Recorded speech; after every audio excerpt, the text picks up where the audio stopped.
बागायतदार बंधूंनो, पाणी नियोजन.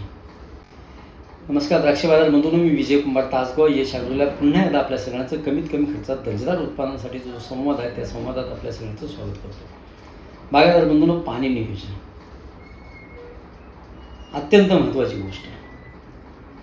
बागेचा सूक्ष्मगड निर्मिती असेल, बागेच्या फुटण्याच्या बाबतीतला असेल, बागेच्या काडीच्या पक्वतेच्या बाबतीतले असेल, बागेतल्या सूक्ष्मगड निर्मिती झालेल्याच्या पक्वतेच्या बाबतीत असेल, बागेला खाकी रंग येण्याच्या काडीला खाकी रंग येण्याच्या बाबतीतला असेल, ह्या सगळ्या गोष्टीत एकूणच खडछाटी व्यवस्थापनात पाण्यासाठी अत्यंत महत्त्वाचं नियोजन आहे.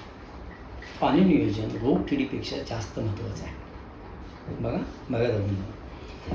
छटणीच्या अगोदर किमान 10 दिवस बागेला पाणी भरपूर द्या, छटणीच्या दिवशी भरपूर द्या आणि 1 ते 30 दिवसापर्यंत बागेला पाणी अजिबात कमी पडणार नाही याची काळजी घ्या. भले ह्या काळात बोधातून पाणी थोडं जास्त बाहेर निघालं तरी चालेल, पण बागेला 1 ते 30 दिवसापर्यंत पाणी भरपूर द्या. पाणी देताना मूळ वापशात येईल अशा पद्धतीने पाणी द्या. देतानाचं पाणी भरपूर द्या. बाग फुटण्यासाठी पाणी अत्यंत महत्त्वाचं आहे. बाग जर व्यवस्थित नाही फुटली तर मात्र अडचण निर्माण होण्याचा खूप मोठा धोका निर्माण होऊ शकतो. लक्षात घ्या. छटणीच्या पहिल्या दिवशी पाणी दिलं, त्याच्या अगोदर 10 दिवसापूर्वी बागेला भरपूर पाणी दिलं, छटणीच्या दिवशी भरपूर पाणी दिलं, छटणीनंतर 4 ते 5 दिवसांनी पुन्हा बागेला पाणी भरपूर द्या आणि बाग फुटण्याच्या काळात सुद्धा बागेला पाणी भरपूर द्या.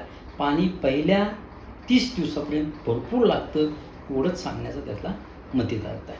बागायतदार बंधूंनो, ह्याच काळातलं खत नियोजन. अगोदर कोणत्याही परिस्थितीत बागेची खत तपासणी म्हणजे माती तपासणी झालीच पाहिजे. ही ज्ञान येणे हवं. माती तपासून जेवढा खताचा डोस येतोय तेवढाच डोस द्या, त्यापेक्षा जास्त डोस अजिबात देऊ नका. गरज अजिबात नाही आहे.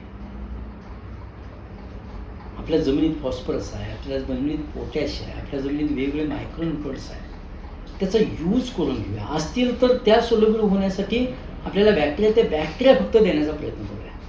पण माती तपासल्याशिवाय खत नियोजन अजिबात नको. त्यामुळे मातीत पाणी दोन्ही तपासून घेऊन खत आणि पाणी नियोजन करण्याचा प्रयत्न करूया. धन्यवाद.